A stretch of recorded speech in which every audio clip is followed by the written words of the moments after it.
observe clearly and try to go through the steps. You can see the pictorial representation of a trust member.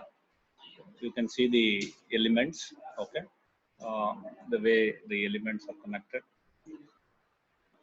Okay, you can observe the connectivity of the elements, the boundaries of the trusses. Please keenly observe this. 1, 2, 3 are the nodes that is being numbered in this fashion. You can number in whatever fashion you want. You can even number it 1, 2, 3 or like that in the reverse fashion also. So here in this problem, it is in this fashion. You can observe the node 1 is fixed and node 3 is fixed. And node 1 to node 2, you can see element number 1, that is the truss member, which is horizontal of 500 mm length. Node 2 to node 3 is numbered as element 2, circled. Okay, so that we have to calculate that element 2 length. You can see the Pythagoras theorem used. This is 300 mm and the length is the 400 mm. So it is obviously it is right angle triangle. So you have 300 square plus 400, you get the 500 mm. So length of element 1 is 500, length of element 2 is 500. Now carefully observe. At each node, I'm going to describe the nodal unknowns. See the way I will be describing. At node 1, you will have a horizontal displacement U1, vertical displacement U2. You should start with node 1 only. If you start from here, node 1, it will be U1, U2. If you start from here, it will be U1, U2. I am starting from here, so this will be horizontal displacement U1, vertical displacement will be U2. Similarly, go to node 2, just cycle the number left out. After 1 and 2, the left out is 3 and 4. So I'll name it as U3 as horizontal, U4 is vertical. So what is the number left at the node 3? It will be after U5, U5. After U4, it will be U5 horizontal, U6 will be vertical displacement. So keep this fashion of numbering the nodes, the nodal unknowns at each node. So I'll once again explain. At node 1, it is U1 horizontal, U2 vertical. Don't reverse. Don't write U2 horizontal, U1 vertical. It is always U1 should be horizontal, U2 will be vertical. Similarly, go to the next node, it will be U3, smaller number, U4 will be vertical. Similarly, here U5. So in the cyclic order, you complete the nodal unknown. Suppose you have more than 2 members, then you add the corresponding U6 and U7 will be U7 and U8 will become the horizontal and vertical displacement. Here it is only 2 elements, so it's a very important and simple problem. If you are able to understand this problem, you can understand the other varieties. So this is all about defining the length of the element 2. We can observe here Pythagoras theorem is used. Now coming back to the very important table we'll be using for further solution of the truss member, nodal coordinate table, and this is we call it as element connectivity table. First you observe nodal coordinates. How to write the nodal coordinates? Write a tabular column, write node, x coordinate, y coordinate, then number it 1, 2, 3. How many nodes are there? 3 nodes. Suppose you have more elements in the truss, you will have more number of nodes.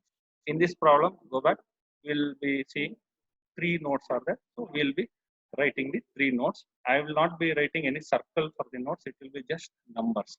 Come back to you can observe 1, 2, 3 or 3 nodes. You can see the nodal coordinates, x coordinate and y coordinates in a xy plane. So you can always choose the x coordinates and y coordinates to the extreme left. You can write this as y, this as x. So it starts with this. This is your origin. You can see 0, 0. This is the origin. You can see for node 1, the x will be 0, y will be 300. You can observe here. Node 1, x will be 0, y will be 300. Go to node 2. You can see x is 500 units, y is 300 units. It can be meters, millimeters, whatever it is. So 500 units and 300 units. Next, at node 3, you can see the figure x is 900, y is simply 0. So you all complete the nodal coordinates. It's very simple. So more the nodes, correspondingly you fill the nodal coordinates. And so another important table is element connectivity table. These tables help you to solve the problem. There is nothing hard and understood. Now write down 3 columns. E means elements, circle it. How many elements are there in this problem? It is only 2 elements. If at all more, you have to add 2 more rows. So 1, 2 elements. This 1, 2 is called local connectivity. Global connectivity. That means 2 nodes have been connected to make 1 element, and this LE stands for element length. Element length. Now we come back to element 1. What is the connectivity? If you observe the figure, element 1 is connected with 1 to 2 cyclic. The 1 to 2. Okay.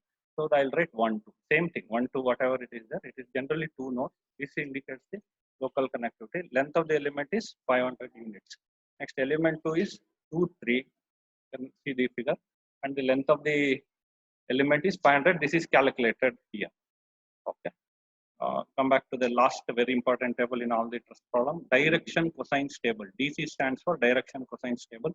You have elements. Similarly, write one element. L and M are direction cosines. To convert the transformation from local to global, you can see the elements. Two elements have circled. So, what is the direction cosines? The equations are x2 minus x1 by length of element and y2 minus y1 by the length of the element. So, observe the figure. The nodal connectivity table you can observe. Nodal connectivity table. Here for element 1, the connectivity is 1 to 2. So this becomes x2, this becomes x1, this becomes y2, this becomes y1. Okay. So 1 to x2 is 500, x1 is 0. So it will be 500 minus 0, 500 minus 0 divided by length of the element is 500. So 500 minus 0 by 500 will be 1. Okay. Similarly, m will be y2 minus y1 by e, the length of the element. So y2 is 300, y1 is also 300. 300 minus 300 is 0. 0 divided by 500 will always be 0. So L and M for element 1 is calculated. Now coming back to element 2, you will have 2, 3. 2, 3 is the connectivity. This becomes x2, this becomes x1, this becomes y2, this becomes y1. So x2 minus x1 will be 900 minus 500 by 400. So it will be 0.8. 900 minus 400 by 500. It will be 0.8. Y2 will be 0 minus 300 divided by the length of the element to 500. That will be minus 0.6. Minus 0.6. That's very, very important. So complete this table. It's very easy after this. Write the element stiffness matrix of the truss, which we derived in the last class. Observe the derivation and practice the procedure. So finally, the end expression will be a 4 cross 4 matrix, and the AE by L remains the same. So we have two elements here. So I will not mark it as K1 and K2. So K1 and K2, I will write the similar element stiffness matrix. Observe the nodal numbers. For K1, the connectivity is 1, 2, 3, 4, 1, 2, 3, 4. Go to the figure. You can observe here. So 1, 2, 3, 4. 3 is this 3, 4 and 1 and 2. So that completes the element stiffness matrix for 1, 2. Then element stiffness matrix for element 2 will be AE by L. So area of the element 2, E Young's modulus of element 2. Obviously both are same. L is the length of the element 2, which is 500, which you have found. Same equation. But here you observe 3, 4, 5, 6, 3, 4, 5, 6 to be properly numbered. You can see 3, 4, 5, 6 in this order only. It's always horizontal, vertical, horizontal, vertical. So complete the element stiffness matrix. Once you complete the element stiffness matrix, substitute these L and M which you have found from the direction cosines table. The previous table, you can see L and M is for element 1. So element 1, L is 1, M is 0. So 1, 1 into 0, 0. Similarly 0 and 0. So once you fill this portion, the remaining thing is symmetric matrix. So you just take the sign of that in a negative form and try to complete the element stiffness matrix and write carefully 1, 2, 3, 4 and 1, 2, 3. So coming back to K2, the same AE by L because L is same for both. So 80 exponential 3 is the value of AE by L, that is the stiffness.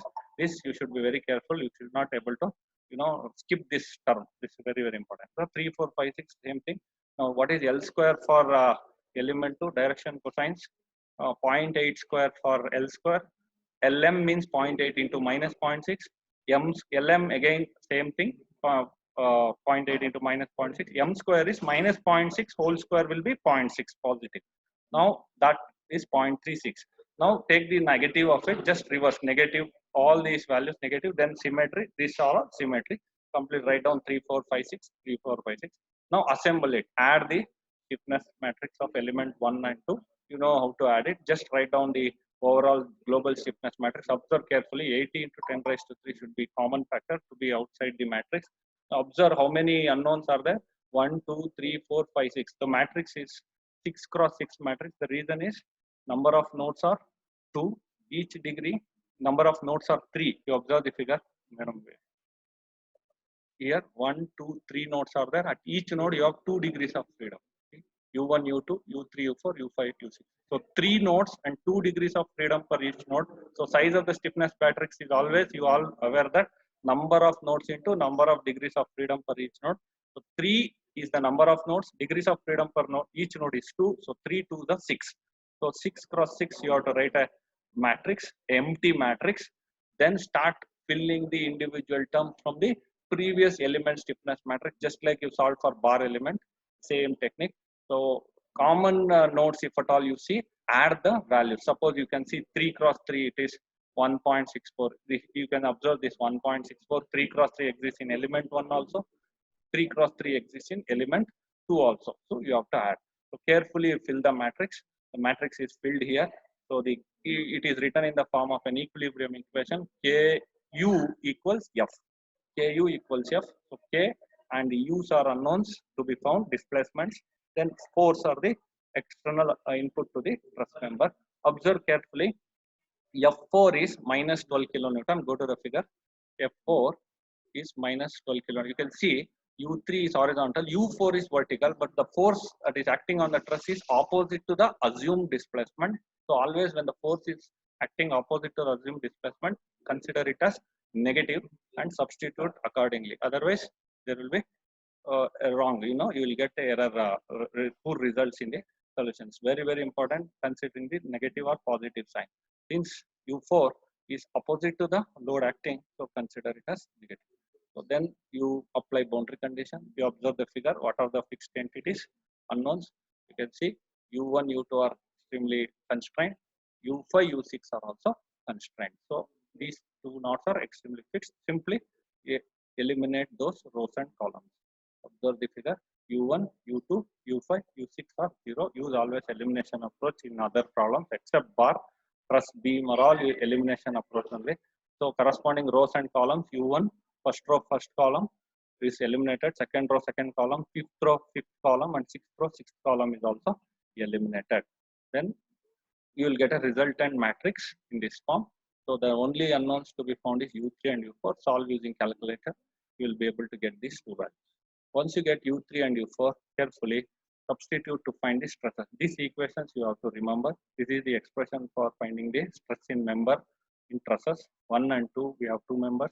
So E by L, minus L, minus M, minus L and M. For the first element, the unknowns are U1, U2, U3, U4. Observe the figure.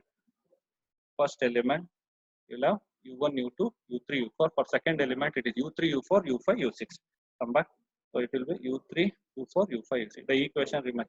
So what is the first element direction cosines? You can go back. Observe here. L is 1, M is 0. Substitute those values there and substitute the U1, U2, U3, U4 values. You can understand U1 is 0, obviously. U4 and U3 exist. U1, U2 are 0, 0, 0. Whatever the values you have got in the previous solution expression, you substitute, then multiply, and you will get minus 80 megapascals. E and Young's modulus and length is obviously the same values which you have used for the element stiffness matrix. Similarly, for sigma to member to E and L in this problem remains the same. Minus L minus M is direction cosine table. Go to direction cosine table. You can see 0.8 and minus 1. You are not supposed to use simply 1 and 0. For element 2, it is 0.8 and 0.8. That's the reason we have to write these tables at the beginning carefully. So you substitute minus 8, minus of minus 8, minus of whatever the minus 0.8 plus 0.6, and here 0.8. Just substitute U3, you know, U4 also, you know, U5, U6 as per boundary 0. Multiply, the common value you will get is minus 99 MPa element. This is the way you can solve the first problem using finite element technique. Yeah, thank you.